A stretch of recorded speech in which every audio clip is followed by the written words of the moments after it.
विश्वं दर्पणदृश्यमाननगरी तुल्यं निजान्तर्गतं पश्यन्नात्मनि मायया बहिरिवोद्भूतं यथा निद्रया यः साक्षात् कुरुते प्रबोधसमये स्वात्मानमेवाद्वयं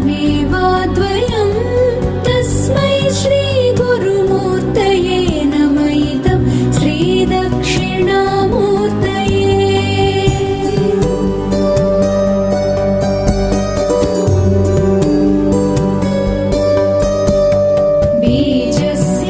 बीजस्यान्तरिवाङ्कुरो जगदिदं प्राङ्निर्विकल्पं पुनः मायाकल्पितदेशकालकलनं वैचित्र्यचित्रे